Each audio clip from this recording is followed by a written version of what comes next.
Hello, hello, hello, and welcome to another episode of the Collective Spotlight. I'm really excited for this episode. Actually, I'm excited for all episodes. But I'm really excited for this one because we get to talk about a Kickstarter book that's literally on its way to the store and with a guest who's literally going to be here this Saturday. Oh, that's nothing. That's nothing.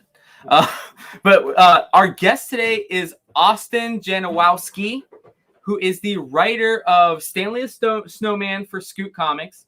He wrote, oh my gosh, what is the name of your second site title? Divine Retribution. Divine Retribution. And then he just recently, a month ago, successfully did a Kickstarter, Stan Yak's Zombies, We're Human Too, which he's going to be bringing with him. You're going to be bringing it with you on Saturday, right? Yes, sir. Yes, I will. Ooh, nice. So because we never got a chance to talk to you while the Kickstarter was going, and thankfully it funded and everything, let the people know what the book is about and what you've been working on there, because you were really excited for that Kickstarter. So for the Stanley exclusive, it's for my zombie series, Zombies Were Human Too, telling zombie stories before and how they became zombies. Hey, Joe. So right now we have 2 complete volumes done. The idea is to have 4 full complete volumes. The series is about these 3 teenagers who go out and forage, and they get spooked by zombies, chased into the warehouse, and Juan, who's the youngest, starts panicking. So to calm him down, the other 2 pick out zombies that they see and they go stories of who they were, how long they last, and how they died, sometimes in a funny way. What's unique about this is that it's telling zombie stories before, right? How this person actually comes, or how long or what they're able to do before they finally end their demise, right? So for this comic book, this Kickstarter, Stan Yak is an amazing comic book artist. He's extremely underrated. Why he's not working for the bigger companies is beyond me, but it's a blessing. We've been lucky enough to have him do stories for Volume 1 and Volume 2. And him being such a fan favorite, I thought it'd be interesting in the interim before we start doing Volume 3. We'll launch a Kickstarter in February. Let's do a comic book with just his stories. But let's do it in such a way that for those who have never bought the graphic novels can get introduced into the series itself. So that's what really the comic book's about. It's packaged where you've got the introductor of the stories, kind of like we were talking about. And then all his zombies are on the stories that were written by Gary Gunn and Anthony Zarkiri. And then it finishes up with them able to escape their immediate predicament and try to get back to safety. So that's what the comic is like, 24 pages. And we've got a bunch of really amazing covers. We did this more for the collectors, for those who really like the collecting aspect of the comic book. That's why we did it. It's my first time. I'm new in the Kickstarter thing to begin with. This is like my 4th one that I've done. But this is my first one where I did specifically for the comic book buyer and collector in mind. You know what I mean? So that's why we decided to do a bunch of different variant covers. We got cover artists by Francisco Lequinta. We have one by Brian Silverbacks. Yes, good friend of the store, Brian Silverbacks. Yeah, super nice guy. Yep. Yeah, Alexander, God, I cannot pronounce his last name. He did a variant cover. He's doing Paradise Highway. He just did a Kickstarter. Really amazing artist, really good artist. So we've got some really good stuff, really good comic book people, and we did a couple of commissions and all that too. So that's what the Kickstarter is about. But that's ultimately with the book, and it's not just the zombie stories that Stan did. It's his original artwork too, his original zombie stuff that he does. He's a huge fan of zombies. So nice. He jumped all over this. So that's why I wanted to showcase not just the stories that he did for the series, but his actual artwork too. So that's awesome. And it's really funny when you came and pitched me, mentioned it to me and asked if we wanted to back it. I was like, oh, Stan Yak, he's done some covers for us before. Like we actually have tons of Stan Yak stuff in the store already. So it was a no-brainer for us. And then when I see a Brian Silverbacks Shaun of the Dead homage cover and everything like that, I mean, you knocked it out of the park. Like you said, you kind of catered it for collectors here because there's a lot of great variant covers. Right. How did the idea, because this zombie books per se aren't a new phenomenon. You know, this is something that's been going on for a while. People have loved zombie books for a long time and zombie media. But this idea is very different. You know, the idea that you create these backstories to the zombies, because usually in a zombie movie or video game or whatever, as soon as you become a zombie, that's the end. That's where the book or story ends. You guys kind of go back and reconstruct that. Where did that idea come from? So it's funny. Big Walking Dead fan. I actually know Robert Kirkman. We did the convention circuit way back when he was doing Battle Pope and all like that before he became Robert Kirkman. So I was in a show in Atlanta. It was Wizard World, I believe. And I'm sitting in the green room and I'm eating lunch, and these three people come in. Nice. So I get to chatting with them and found out that they were the featured zombies for The Walking Dead, the first ones. What I mean is the Entertainment Weekly cover. Do you remember you had, he's sitting up there, very iconic looking. The zombies are in the background. Yep. That's them. Those two. Oh. Yeah, that was the 3 out of the 4. So we're chatting a little bit. And what I do, and this is just on a whim and just kind of blew up. And I said, wouldn't it be interesting if we did stories of who you were before you became zombies? That'd be funny. And they loved the idea, and I chewed on it, and I liked the idea. So we started moving forward on that, but then contractually they were not allowed to do anything like that. So I kind of just put it on the shelf, and that's really how it first germinated. So, Facebook does the whole, hey, 6 years ago sort of thing. So 7 years ago, I had posted a couple of promo images of what I was planning on doing. So, it's too bad we couldn't do anything like this, and everyone just blew up. I wanted to be part of this. I love this. This is great. Let's do more of this. I said, well, okay, there's an interest. Nice. And then during that time, I thought it would be interesting if we heard it from a kid's point of view. Kids are scared to begin with, but throwing them into a post-apocalyptic thing changes things up. But I wanted it not rated R. I wanted a PG-13, have a little humor to it. You know what I mean? Ironic, that sort of thing.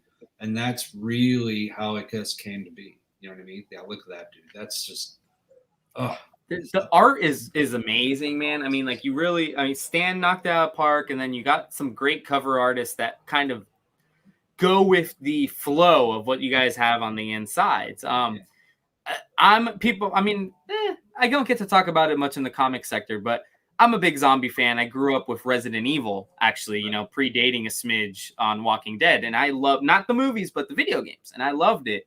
And when you came to me with a zombie book that kind of was very original, I mean, we had to do it. And then you literally, you've done the undoable, Austin, in the sense that you did a horror type book and you have it printed before Halloween. I feel a lot of guys tried that with the Kickstarters and they missed by a week or two. Oh, yeah. No, I made sure that we were up and ready to go before Halloween. It was emphatic. And in fact, you're not the only store that wants these books. I've got them, all packaged up. I'm shipping out one's in two around Alabama, one's in Arkansas. And I'm like, okay, you will have them way before Halloween. I will make sure of it. So because, have to have it. It's the perfect book for a Halloween type of event. I mean, we went ahead and made a whole horror section already. And once you walk out of here on Saturday, we'll put some signed copies over there too. It's perfect. It's perfect. Yeah.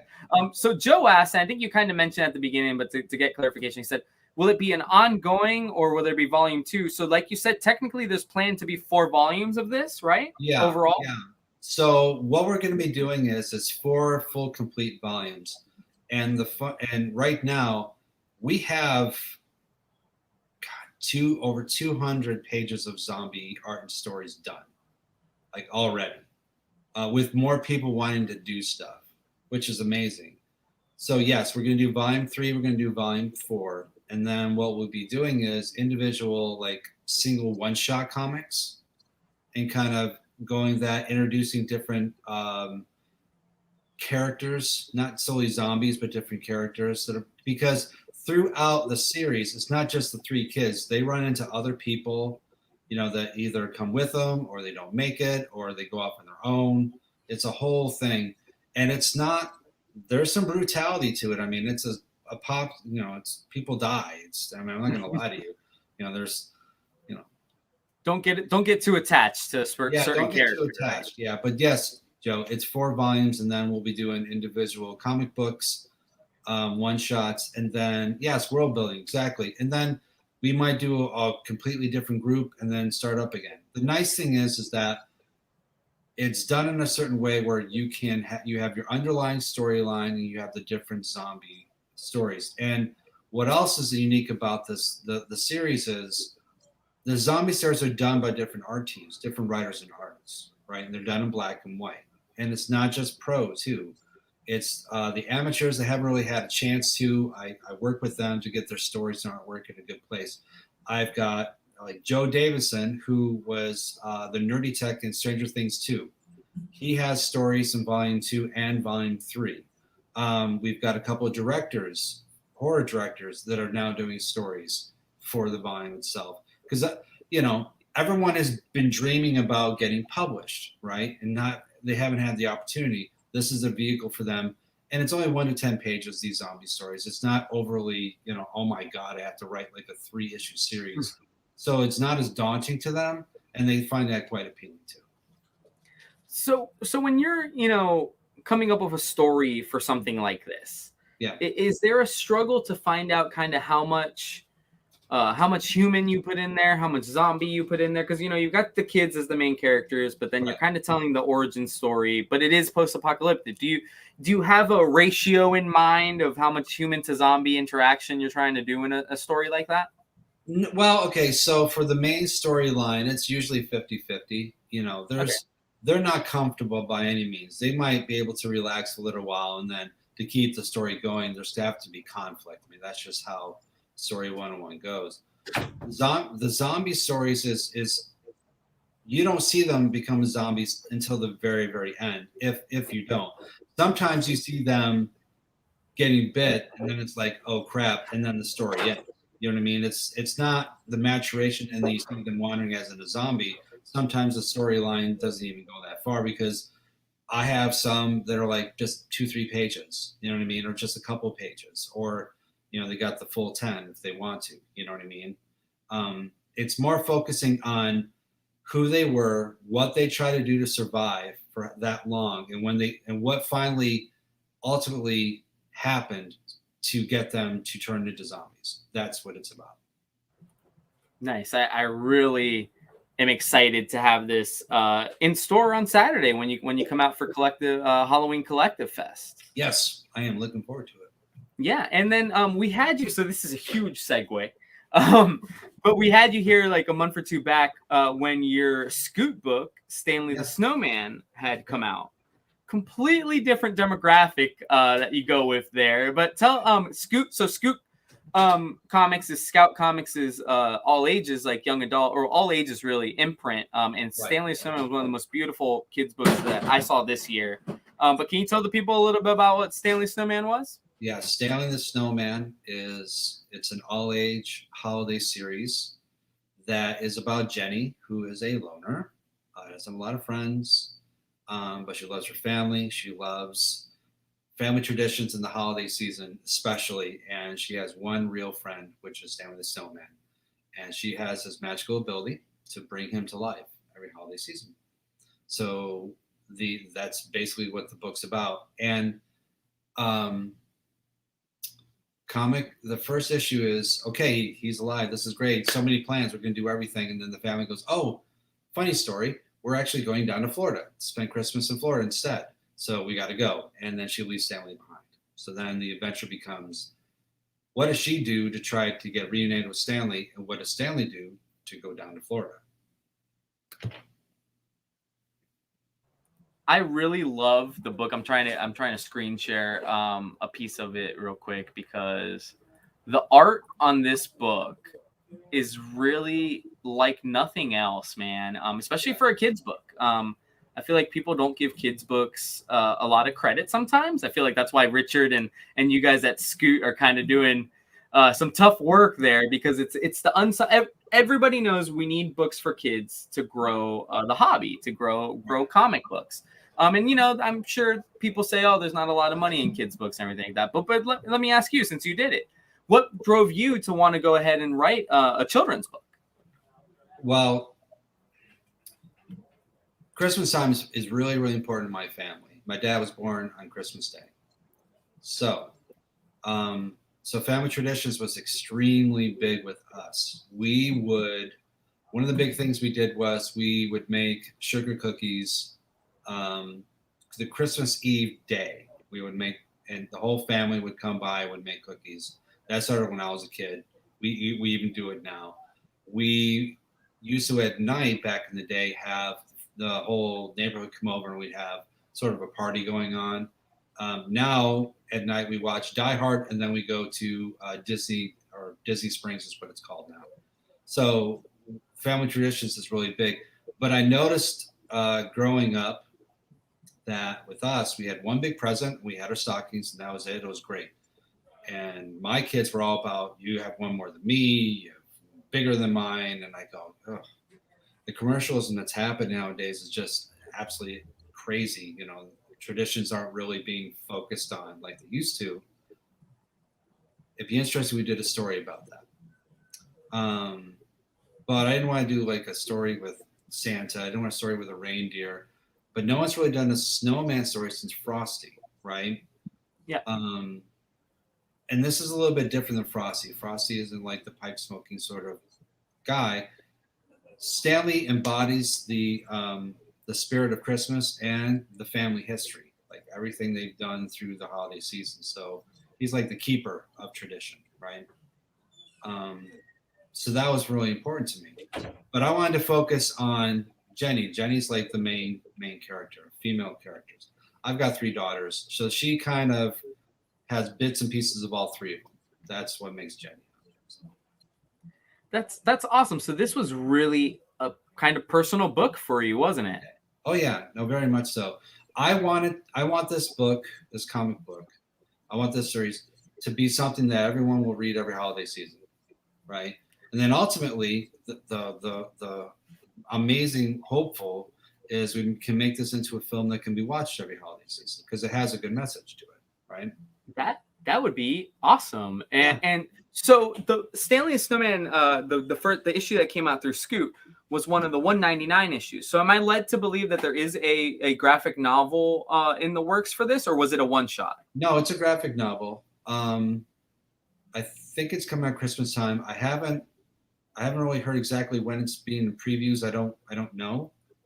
But I've been running around crazy with film stuff, so I need to get with Rich and find out exactly what's what. But yeah, but I mean, the story goes not only just at Christmas, but it also kind of leads into the new year because Stanley hangs around until New Year's Eve and then he goes because the holiday season's over. So that's kind of the thing. Nice. It looks as of now that the release date is the 15th of December. We'll see if that's still true. I know Scout, every small publisher has had some struggles with printing and everything lately. So between that and Diamond, yeah, they like to hold things up. Yeah. So I got 2 questions from Joe. One of them is, how do you switch gears in your brain from writing Stanley to writing something like zombies? Do you have to have a palate cleanser? And then he says his daughter loves the Scoot line. Well, that's great. I'm glad that she likes the Scoot line. I love different genres and I like different stories. So when I see a genre, I try to think of something that hasn't exactly been done before, and then I'll write the idea down, and then I just put it to the side. And if it keeps coming back to poke me in the head, I'm like, let's explore that. You know what I mean?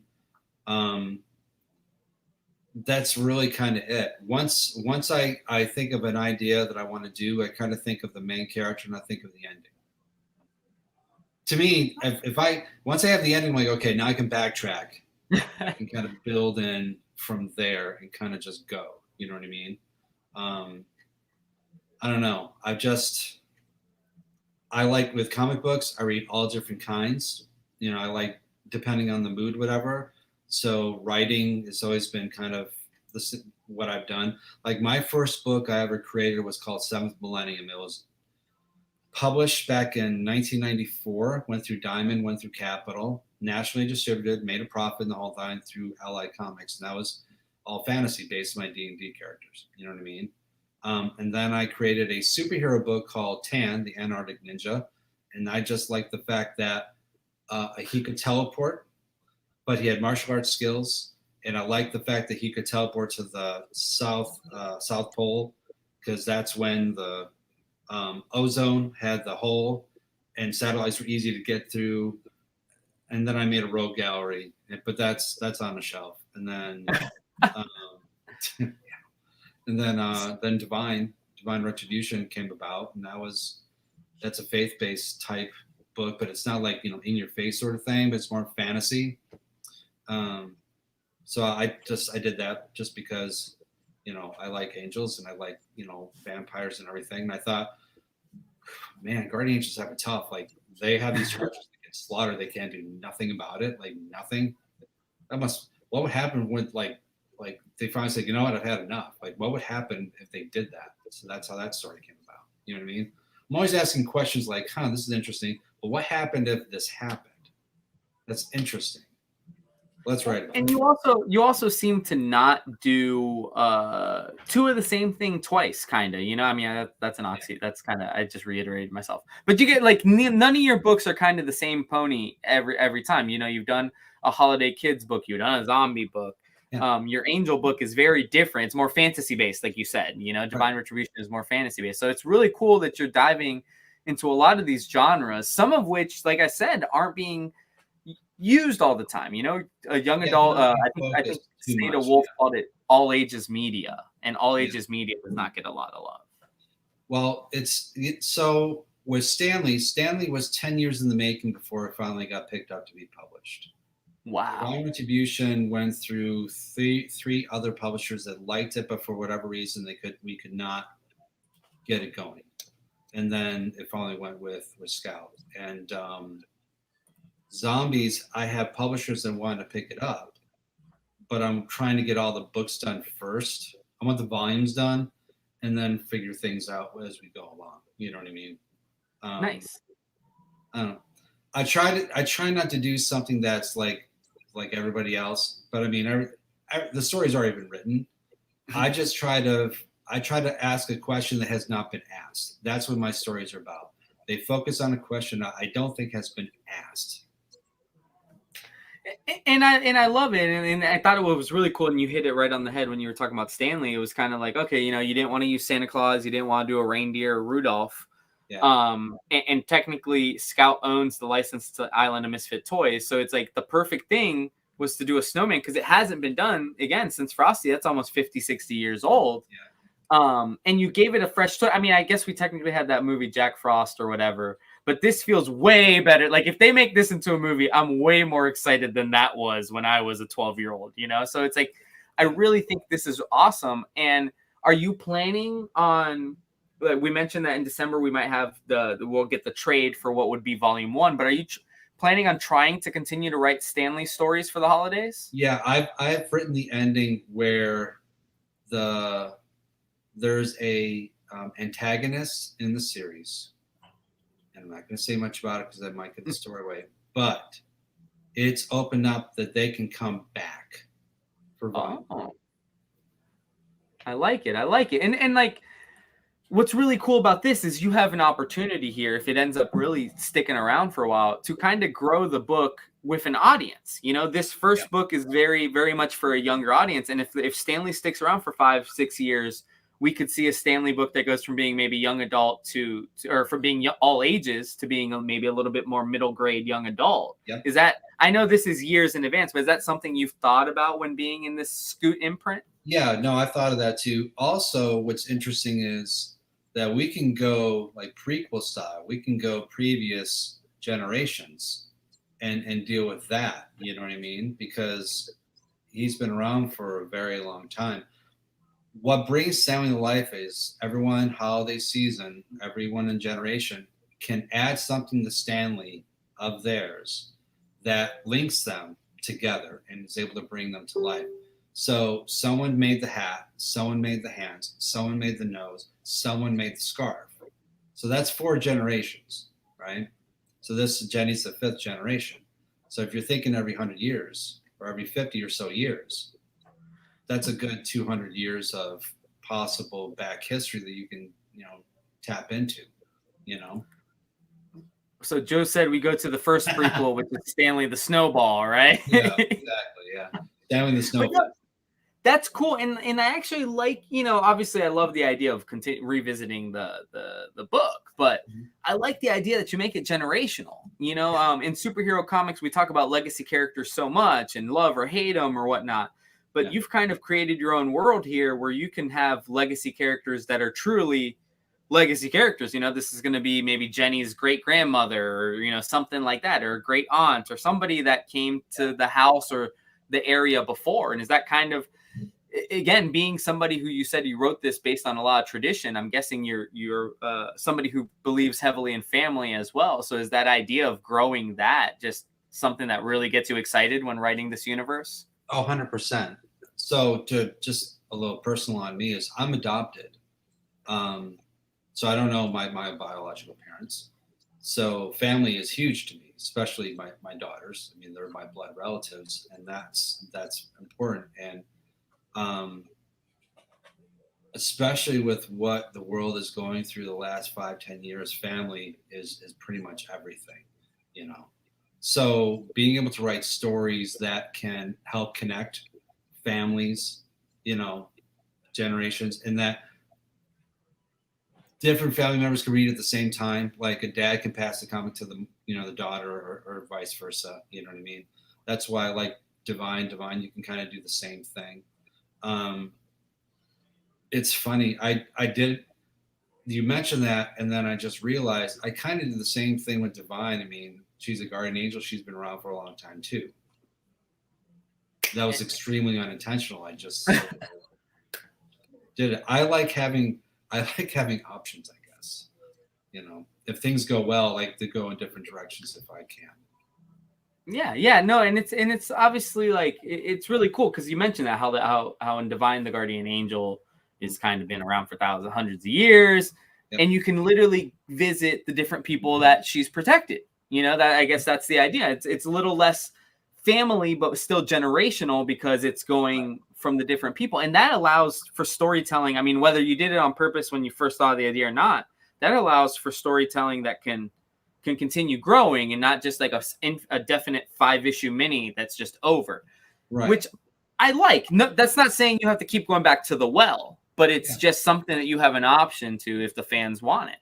Well, what's funny about Divine is what's a cool thing. It got sold out at the retail level. I mean, there wasn't like thousands and thousands of order, but it sold out, which was cool. So what we're doing is in previews, I think next month. I don't understand it, but we're doing a director's cut for Divine. Ooh. And what that is you've got the origin story. You have pages from issue 1 to kind of introduce the series itself. And then like information like how I came about the story, how I worked with my co-writer, how we created the armor, background on the different characters themselves, how I break down the page from like, ideas all the way up through the end, that sort of thing. It's going to be like 36 pages total. And then what this does is this will allow you to go ahead and launch an actual ongoing series, which is what I'm hoping to do. Nice. So you got a lot of ducks on the pond, kind of. You got Stanley. You're planning 2 more volumes on zombies, and then you got Divine. And I'm sure. Well, and then one thing that I didn't get a chance to talk too much, but people might not notice, you're an actor. You mentioned this earlier, but you literally are on sets like every other week. I think you were just in Tennessee and things like that. How do you balance being a writer and an actor? I mean, 2 different forms of media and everything like that. Oh, I don't know. It's all kind of a blur here at the moment. It's acting is feast or famine. It's either like you got nothing going on or you got a lot going on.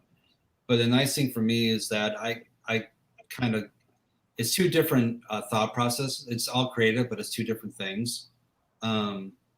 So for acting, I'm in a more focused on the lines and the moment, whereas storyline, I can kind of jump in and immerse myself into like the pool, get acclimated because it's a little cold or a little warm, and then kind of just do the thing. Well, that's awesome, man. Austin, thank you so much for coming on and talking about all the books today. I mean, it was awesome to get to talk about zombies and talk about Stanley again and Divine. But you're going to be here in the building on Saturday with zombies. We still have copies of Stanley, and I think I still have some of the MegaCon Divine Retribution covers that you left us with last time. So we're going to have plenty of your stuff out here. Tons of other great creators will be joining us. I can't wait to see you again, man. Yeah, man, looking forward to it. We will see you Saturday. Yep. And then just so if people want to follow you, like Joe or anybody, are you on social media? Where can people check out your stuff? Austin, Janowsky, Janowsky, Austin Janowsky. Just I'm from Facebook or Instagram and all that good stuff. Come on, say hi. Boom. So thank you so much for your time today, Austin. We will literally see you in a couple of days here signing some awesome spooky books. No problem. All right. Okay. I will see you then. I'm heading out in the morning. I'll be on film sets until Friday. So I will see you then. Good luck. Break a leg, and we will see you on a Saturday. All right, sir. Take it easy, Austin. So thank you very much to my guest. Austin's been super awesome. He's from Tampa, St. Pete area, the West Coast of the state, and he's driven all the way over here for special events, and he'll be joining us for Halloween Comic Fest, which is perfect for his book. So I've been Danny. This has been the Collective Spotlight. Max will be on tomorrow, 5:30, with the big boy being the Gunslinger 1 in 250 signed by Todd McFarlane. He's got some other cool books. But I will see you guys later. Till next Tuesday. Have a good one. Take it easy, Joe. Super appreciate you watching. And I will see